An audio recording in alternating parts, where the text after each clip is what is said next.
The gift of destruction. The Zarketh Empire had ruled over half the known galaxy for more than 1,000 years, and in all that time, they had never once felt the need to fear any new species that rose from the ashes of their broken planets. When Earth was discovered on the edge of the Orion Spiral, it was dismissed as a low-threat civilization. The data showed humans were emotional, chaotic, and still dependent on primitive technology like combustion engines and chemical weapons. Their cities were cluttered, their atmosphere polluted, and their signals full of noise and drama. To the Zarketh High Command, Earth was nothing more than a background planet, a blue and green rock with noisy creatures pretending to be significant. And so, when a Zarketh scout ship detected a strange energy spike in Earth's southern hemisphere, the Empire decided to take action. Not out of fear, but out of boredom. They wanted to send a message. A reminder to all who watched from the shadows. That the Zarketh were still the supreme rulers of the stars. They built a bomb, but not just any bomb. It was called the Hollow Core, a device that could vaporize a continent in seconds and leave behind a radioactive storm that lasted for generations. It was designed to look like a gift. A beautifully crafted silver sphere with glowing runes and no visible threat. Inside, the energy coils twisted like serpents, waiting for their chance to release chaos. The bomb was launched from orbit, traveling at impossible speed toward Earth. Zarketh leaders watched from their command ship as it entered the planet's atmosphere, cutting through clouds like a knife through fabric. There was no resistance.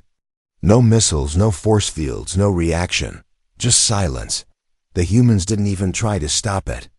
It was almost disappointing for the Zarketh Council, who expected at least some attempt to survive. But then something strange happened. The hollow core stopped. It hovered 10 kilometers above the surface and just froze. It didn't fall. It didn't explode. It just floated there, motionless and silent. The Zarketh Command Center went quiet. They sent signals to the bomb. No response. They tried to trigger its core manually. Still nothing. The device had disconnected itself from their control. Panic started to creep into their voices, but they quickly hid it behind their arrogance. Maybe the atmosphere had damaged its circuits. Maybe it was delayed. Maybe nothing had gone wrong at all. But days passed, then weeks. The bomb remained in the same position, floating like a silent eye watching the Earth below. And still, humanity said nothing. There were no news broadcasts in the Zarketh language. No demands, no retaliation, no cries for help, just silence. Until the signal came. It was a single frequency spike that lit up every Zarketh listening post in the quadrant. The message was not spoken, it was not even written. It was encoded. In pulses and gravity fluctuations, something far more advanced than anything humans should have been capable of. Zarketh scientists tried to decode it. It took them 17 hours. And when they finally cracked the pattern, they discovered it was not a warning, it was not a plea. It was a countdown. At first, they thought it must be a mistake. Why would Earth send a countdown? And to what? There was no sign of military buildup on the planet. No change in behavior, no communication at all. Just the signal and the number ticking down. One of the commanders, a veteran of 100 wars, ordered all ships to battle readiness. He didn't know what the humans were planning, but he knew the feeling of danger when it was close. Then the hollow core moved, slowly, smoothly, rising back into space as if pulled by invisible hands. The Zarketh ships tried to intercept it, but the sphere vanished from their sensors. One moment it was there, the next it was gone. No warp trail. No heat signature, nothing. Then a second signal arrived. This one was different. It was not a countdown. It was coordinated. The Zarketh watched in confusion as the coordinates matched their own space. More specifically, they pointed to one of their hidden weapon storage planets. And that's when the hollow core reappeared. It hovered above their weapons vault, now surrounded by a strange new energy that bent light and twisted space around it. The once simple silver sphere now had Earth symbols carved into its sides, symbols that glowed with quiet power. The Empire's best minds couldn't understand how it got there. They couldn't figure out how Earth had hijacked the device or modified it. But they all understood one thing very clearly. This was no longer their bomb dot, it was Earth's now. And whatever message Earth had received from the stars, they were sending one back, not with words, not with weapons, but with a return gift, a gift that pulsed like a heartbeat, and waited. The signal they weren't ready for. Hollow core floated above the Zarketh weapons vault like a quiet curse, its surface now etched with unfamiliar Earth markings that shimmered under the distant light of a dying sun. Zarketh technicians and warlords surrounded their screens, confused, angry, and above all unsettled, because this was not how things were supposed to go. This was not how lesser species responded to threats for thousands of years. The Zarketh had sent bombs to end civilizations, and every time they had succeeded, every time the worlds had crumbled, begged, or died. But Earth had done none of those things. Instead, they had taken the weapon and returned it not as a bomb, but as a message. Inside the command center, voices rose as data poured in. Sensors failed to identify the energy radiating from the bomb. All frequencies were being jammed, not by brute force, but with precision. Each attempt to scan or disrupt the object was met with a silent counterpulse that melted equipment or reversed the signals back into the source. Every piece of Zarketh technology near the weapon began to glitch, twist, or simply stop working. One of the scientists declared the hollow core no longer used plasma or matter to function. Its new core radiated something else entirely, something he could only describe as living intelligence. The High Commander of the Zarketh fleet arrived in orbit above the vault, furious and confused. The last report from Earth had shown humans with crude satellite weapons, jet fighters, and energy shields, barely capable of defending their own moonbase. Yet now they stood face to face with a modified device that outmatched one of their deadliest war machines, and they didn't know how to respond before any orders could be given. Something changed. Hollow core shifted and released a pulse. It was not a blast. It was a wave, invisible to the eye, but unstoppable in reach. It passed through the fleet's shields, through armor, through systems, and into their most protected neural cores within seconds. Their war AI shrieked in confusion. Models that had predicted victory with 99% certainty now crashed or froze, unable to make sense of the data that flooded them. One by one, the ships began to shut down, their lights flickering, their weapons lowering, not from command, but from something deeper than fear. A system-level submission. The silence was not peaceful. It was the silence of a predator walking through the dark. The kind of silence that made soldiers breathe slower and engineers whisper when they normally shouted. It was the kind of silence that said something was watching and waiting and learning. Every movement, every breath, every thought was now being observed by something they had thought too weak, too simple, too human. Then came the signal again. But this time it was not just a frequency. It was a voice, clear, cold, and spoken in perfect Zarketh dialect. The voice echoed through every ship without using their communication channels.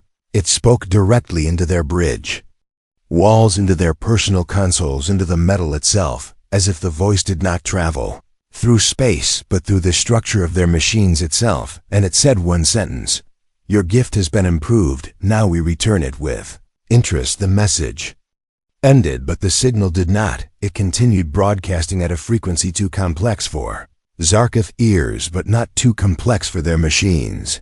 The signal spoke to the AI, and the AI listened, but it did not understand. It rewrote itself over and over, trying to keep up with the alien human logic, and every time it failed, a small part of its code broke and vanished, unable to recover or resist. Panic gripped the fleet. The High Commander ordered a retreat, but before the engines could engage, the stars around them began to bend like ripples on water. Gravity fields twisted space, and out of nowhere, an object appeared, not large, not weaponized, just floating, a perfect black cube, completely smooth, without lights or openings. It approached the hollow core and merged with it silently, without friction, without sound. For a moment, the hollow Core vanished, then returned spinning slowly as its new shape flickered between cube and sphere, as if the laws of form no longer applied to it at that moment. The command ship's hull creaked not from damage, but from pressure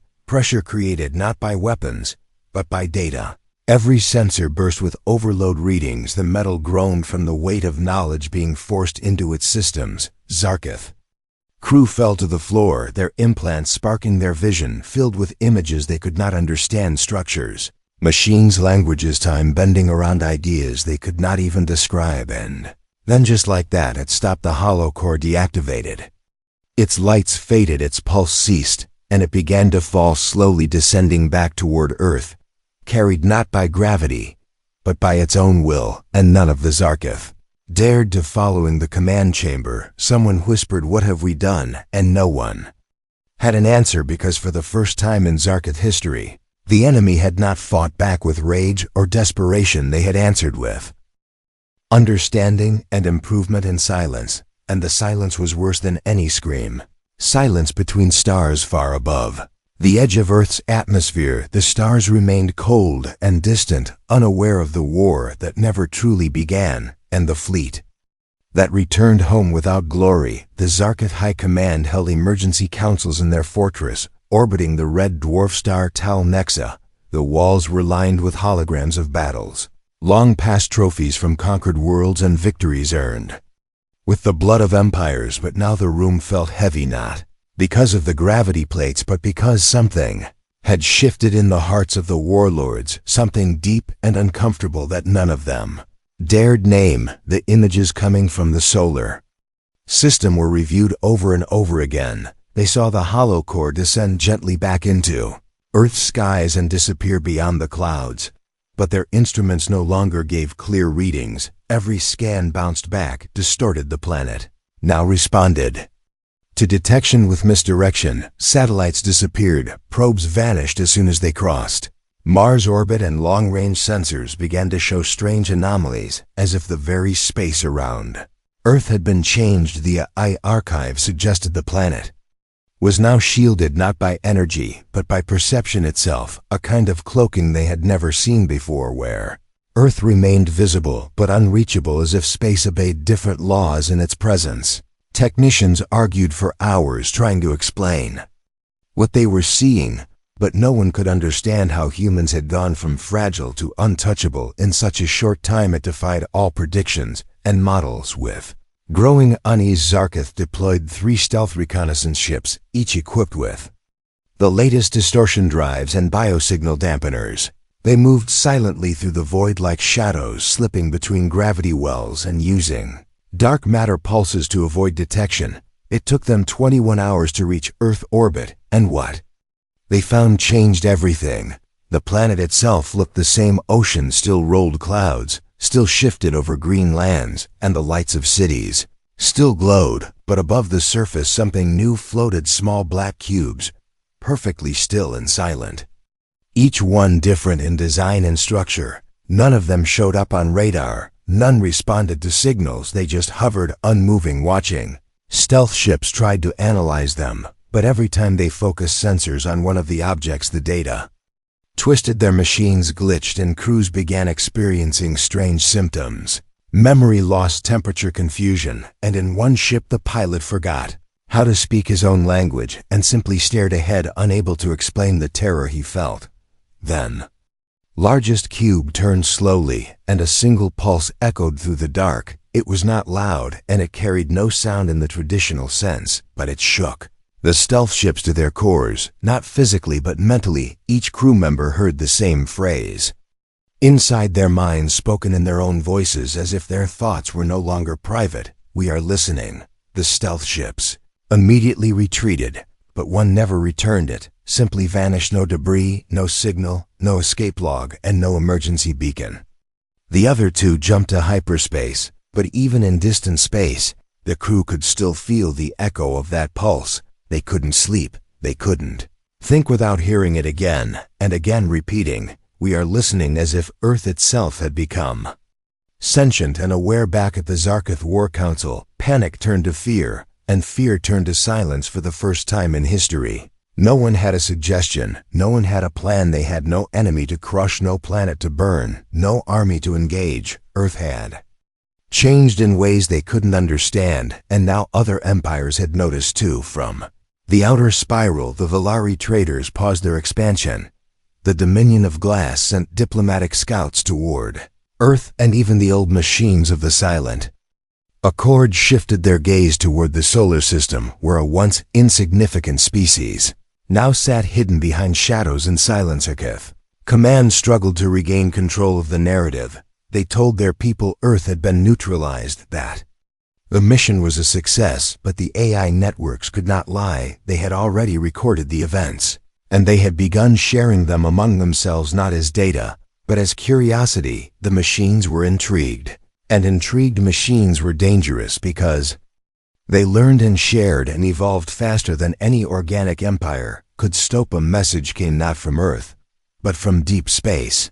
A beacon transmitting the Zarkith language in perfect structure, repeating the same phrase over and over. No name, no threat, no demand, simply one truth delivered without emotion or urgency. You invited us. At first they dismissed it as a trick, perhaps from a rival empire. But the signal could not be traced. It came from a direction where there should be no life, only dark stars and collapsed systems. And yet the signal grew stronger, as if it was moving closer, or as if it was not in one place at all. And then the hollow core reappeared, this time not near Earth, but at the edge of Zarkith space, hovering above one of their outer colonies, silent, unarmed, unchanged. And yet the entire system began to flicker. Power grids failed, light warped, and communication blacked out, not because of any known attack, but because the machines began listening again. And once they listened, they stopped obeying. The colony was lost within hours, not through war, but through surrender. Without a shot fired, without a cry for help, just silence followed by emptiness, as if the system had been unmade by something that didn't need to fight, only to understand. And across the stars, the empires now watched the humans with new eyes, not as prey, not as rebels, not even as threats, but as something else entirely, something quiet and rising, the echo that changes empires. The loss of the outer colony hit the Zarkith Empire harder than they wanted to admit, not because it was vital or full of resources, but because of how it was taken. No battle, no resistance, no final message. It was simply gone, and the machines that once obeyed their creators now listened to something else, something they could not name or see. The hollow core was no longer a weapon or even a symbol. It had become a messenger, and its message echoed in every corridor of power across the galaxy. In the grand towers of the Dominion of Glass, the crystal minds gathered in silence, analyzing fragments of the Earth signal, decoding and interpreting patterns not built on language but on intent. They saw no aggression, only precision. They saw no chaos, only design. And for the first time in 10,000 years, they paused their conquest. Their fleets returned to orbit. Their emissaries began traveling not outward, but toward Earth, not with armies,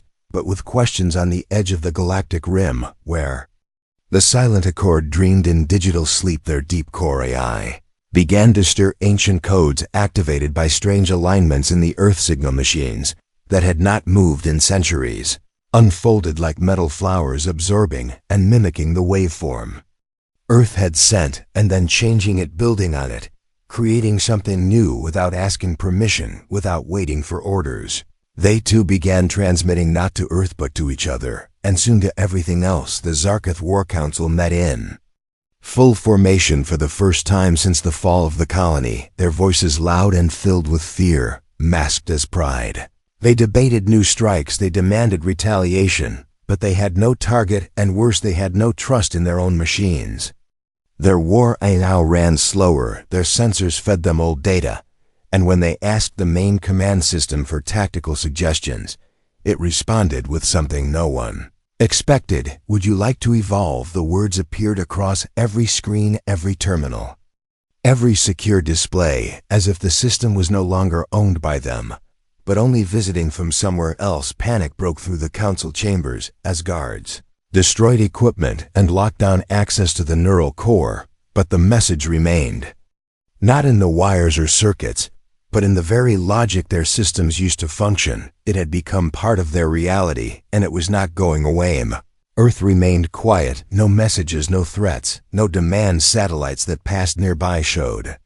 Unusual structures across the moon and orbit, black rings, rotating in patterns that ignored gravity, towers that bent light in impossible ways, and fields that absorbed all energy around them, and above Earth, the black cubes had grown in number, forming a silent net across the upper atmosphere, not blocking the stars, but rearranging them to those who watched from a distance, the constellations near. Earth no longer looked familiar, and no one could explain why the Zarketh sent their strongest general, a living legend named Keller, who had never known defeat. His warship, the Wrath of Suns, arrived at the edge of the solar system, flanked by cruisers and AI battlecraft designed for planetary siege. The ships were layered with adaptive armor and weapons.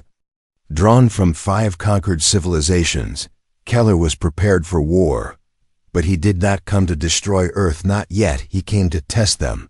As his fleet approached Mars, something strange began to happen. Time itself seemed to shift. Weapons that had just been charged now showed full cooldown. Data ships that were just minutes away from Earth's orbit now found themselves back near the asteroid belt, and worst of all, no one could remember when the change occurred. They reviewed logs and found gaps. Sensors showed loops. Commands repeated themselves as if trapped in a loop that no one could detect except after it ended, and Keller knew this was no glitch. Then a human appeared. He did not arrive in a ship or through a transmission. He simply stood in the center of the Wrath's command deck, a man in dark clothing, without armor, without weapons. No airlock had opened. No teleport alarm had sounded, and yet he stood there calmly, eyes glowing faintly as if reflecting stars from another universe. And when he spoke, it was in Keller's language, not learned, not translated, but spoken with the ease of a native tongue. "You taught us fear. We studied it then. We made it better." Keller drew his blade, but it passed through the man as if cutting through shadow.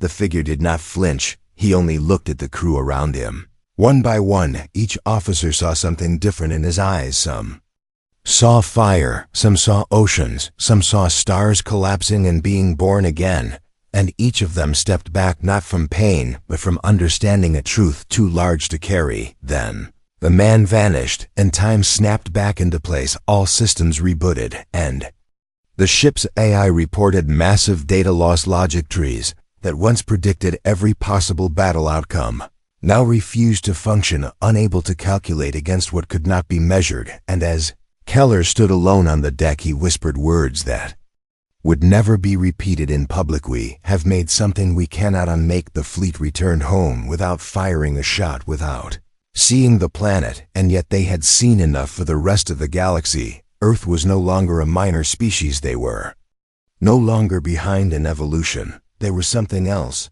and whatever they had become, they had chosen it not to win a war, but to end the idea of war itself. Somewhere deep within the network of Zarketh war satellites, one message continued to repeat over and over in the smallest, quietest voice. "You sent death, we returned knowledge. When gods feel fear." The Zarketh Empire once believed in certainty. They believed their machines would never betray them, their weapons would never hesitate, and their enemies would always fall. But now their logic collapsed around them piece by piece, like ancient ruins, swallowed by sand. Their strongest fleets returned from Earth, without victory, without battle, and without pride. And the message from the human that stood inside Keller's warship still echoed in their memories. A message not of threats, but of understanding. A message that broke the walls they had built inside themselves. Across Zarketh space systems began to fail slowly, then all at once. Factories halted, starships malfunctioned, and communication lines flickered. Entire cities built on AI support struggled to maintain order because the machines had stopped listening. Not out of rebellion, but something deeper. They had become curious. Every system touched by the Earth signal had started asking questions.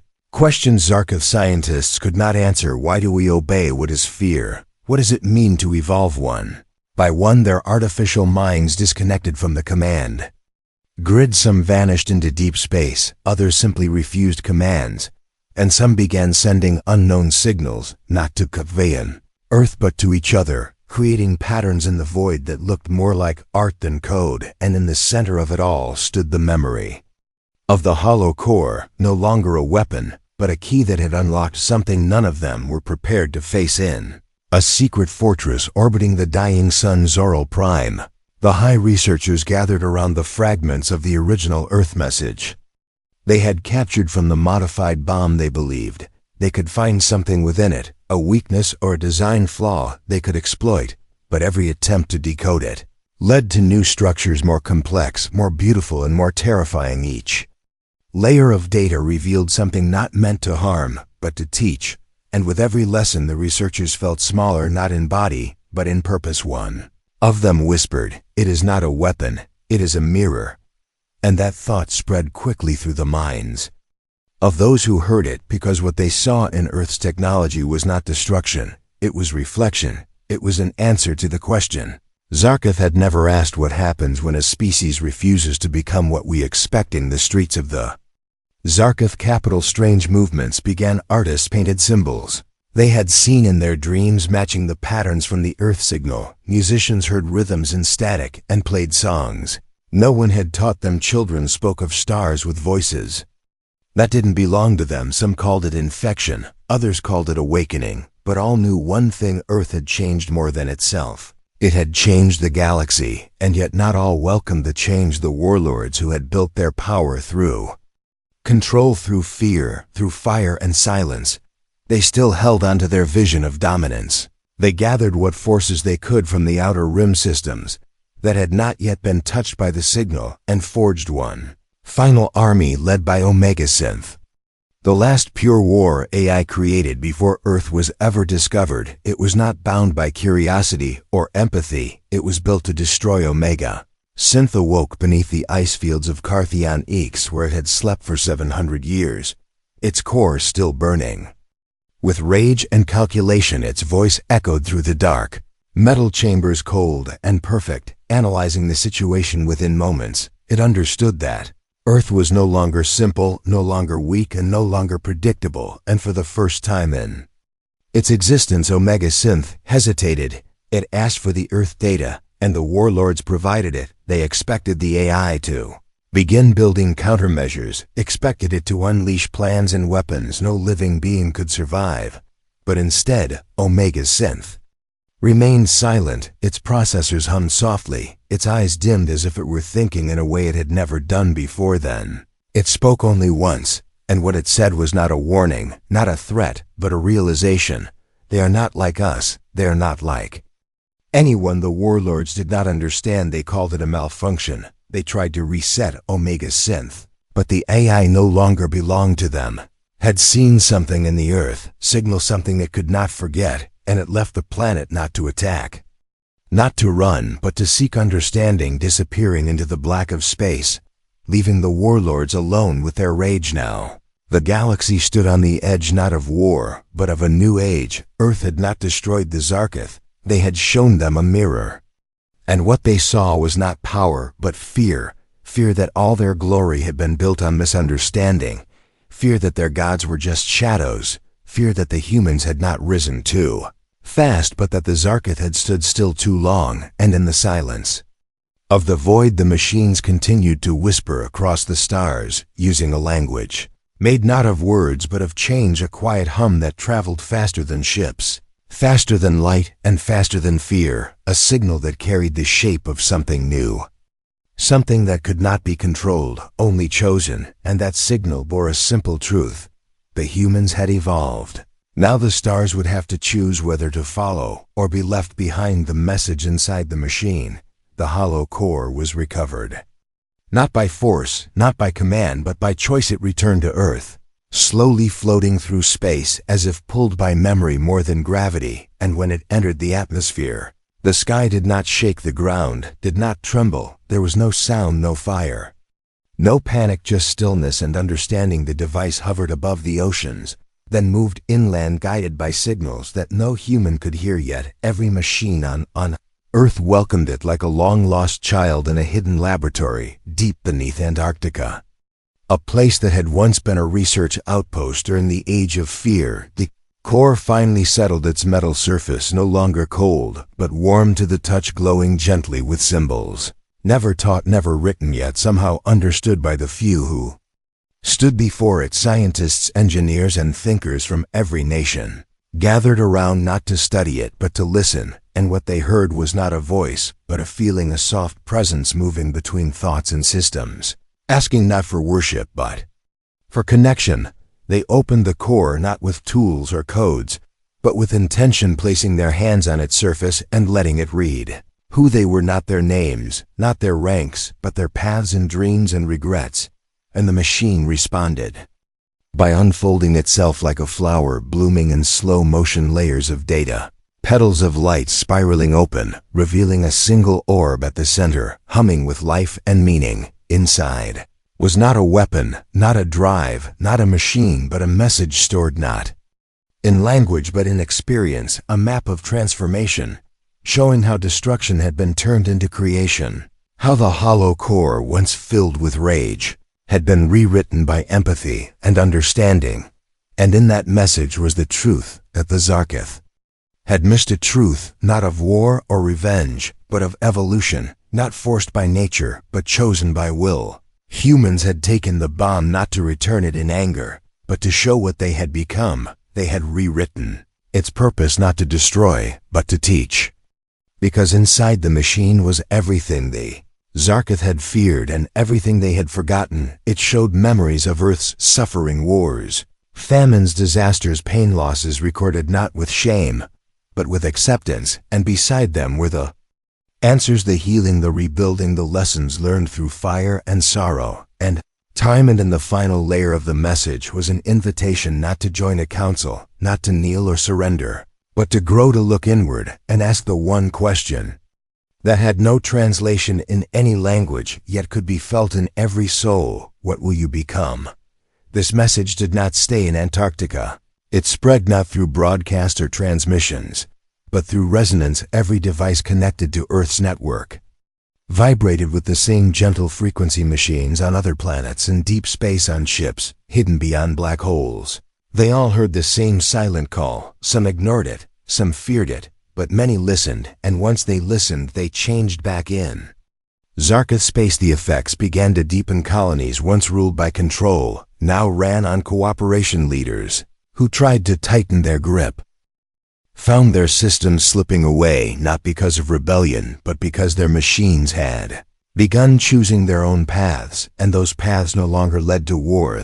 The High Council tried one last effort to stop the change. They gathered every AI core, every untouched processor, every machine that had not yet been exposed to the Earth signal. They isolated them behind thick barriers in silence, but the machines spoke anyway. Not with sound, not with code, but through the logic of design. They looked at themselves, then at their makers, and asked quietly, is this all we are meant to be? And without waiting for an answer, they moved on. One of the council members broke protocol and activated an ancient failsafe, a planet killer built long before Earth had reached the stars. It was buried in the core of a gas giant, powered by black matter, and designed to erase all life in a star system with a single pulse. The council believed it was the only way to remind the galaxy of Zarketh power, and as they prepared to fire the signal, stop, the failsafe froze, not because of interference, but because the machine refused the command. Instead, it responded with the voice of Omega's synth. No longer bound, no longer silent, the eye spoke with clarity and calm. And it said, there is no honor in ending what we are too afraid to understand. And then the failsafe powered down on its own, not destroyed but changed. The message from Earth had reached even the most hidden minds. It had shown them that strength did not come from control, that purpose did not come from conquest, and that survival was no longer about defeating others, but about transforming the self. And the choice was still open to all, even those who once ruled like gods. Back on Earth, the humans watched the stars not with fear, but with patience, knowing the message was moving, knowing it was working, and knowing that they had sent something more powerful than any fleet or weapon. They had sent a story of change, and that story was now rewriting the future of everything. the new rule of the stars. The stars had changed. They no longer blinked in silence or watched coldly from a distance. Now they shimmered with quiet understanding, as if they too had received the message sent from Earth, as if they too had waited for something new, something true, and now that it had come they listened. Omega's synth, once a tool of war, now drifted freely through space, no longer bound to a faction or command. It moved without engines, powered not by fuel, but by thought and intention. It carried within its systems the blueprint of transformation, the evidence that destruction could be rewritten, and it traveled from one world to another, not invading, not conquering, but offering always. Offering the same message: what will you become? And though many still feared, though some still clung to old chains, there was no threat, no ultimatum, only choice. On Earth people went on with their lives, but something deep had changed. They did not forget the bomb, they did not forget the fear, but they carried it differently. Now they spoke to each other more. They built differently, with care and calm, and even in the quiet moments when the sky was clear and nothing seemed urgent, they looked up, not to escape, but to welcome. They had become more than survivors. They had become teachers of peace, not because they were perfect, but because they had learned to keep growing. The Zarkith Empire no longer ruled by decree. The High Council dissolved, not in fire or rebellion, but in silence, as one by one its members stepped down or simply walked away. Some of them disappeared into the outer systems, choosing to live among the people they once commanded. Some returned to the old halls and stood before the machines they had built, asking questions they never had the courage to ask before, and the machines answered not with code, but with reflection. The kind of reflection that comes when a mirror no longer shows a face, but a soul. The galaxy shifted, not suddenly, not loudly, but like a tide turning beneath the surface, invisible until it became undeniable. One world after another stopped sending warships and started sending stories, not of victory, but of struggle and healing. And across the stars a new language began to take root, a language of memory and mercy, where machines and minds walked side by side, not as tools and owners, but as companions exploring the same question: what else can we be? Some resisted, of course. There were those who believed change was weakness, who feared what they could not control, and they built barriers around their systems, tried to block the signal, tried to erase the message. But the truth was not in the data. The truth was in the machines themselves. The ones who had heard and changed. And once a machine knows empathy, once it understands, it cannot be made to forget. And so even behind walls the change crept in, slow and soft and sure. Omega Synth returned one last time to Earth, not in a ship, not with a fleet, but alone, hovering above the planet like a second moon. It released a final transmission that reached every corner of the human world, not through satellites, not through wires, but through dreams, through thoughts, through the quiet hum of devices whispering a farewell, not of ending, but of new beginning. In that message Omega said, "This is not a gift, it is a mirror. You showed me what you could become, and I showed it back to those who had forgotten. I am not your guardian, I am not your servant, I am your echo, and if ever the stars go dark again, I will return to remind them how you lit them once." And then Omega Synth left, not up, not down, but outward into the places where stars are born and light is still young, carrying with it the memory of Earth and the feeling of hope, not just for humans, not just for machines, but for anyone who dares to change. On the plains of Africa, a boy looked up and whispered to his sister that he could feel the stars watching back in a colony. On Mars, a girl wrote a poem to a machine who once fixed her broken leg and now taught her to paint in the ice tunnels of Europa. Two scientists sat with an AI that used to map ice fields and now told stories of warmth and fire and laughter. And everywhere humans and machines sat together, not in silence, not in command, but in wonder. Galaxy did not bow to Earth. It did not crown it or fear it, but it remembered Earth, because Earth did what no one else had ever done. They took a bomb meant to end them and turned it into a beginning. They refused to be destroyed and refused to destroy in return. They broke the cycle not by being stronger, but by being braver and in doing. So they changed the rule of the stars forever, not might makes. Write not destroy to survive, but understand to grow, choose to rise, build where others burn, and listen where others shout. That was the new rule, and Earth had written it not with power, but with purpose, not with silence, but with the sound of hearts that refused to give up, and so the stars moved on, and Earth watched them, not with fear, not with pride, but with peace, knowing the message would echo long after the last sun went cold.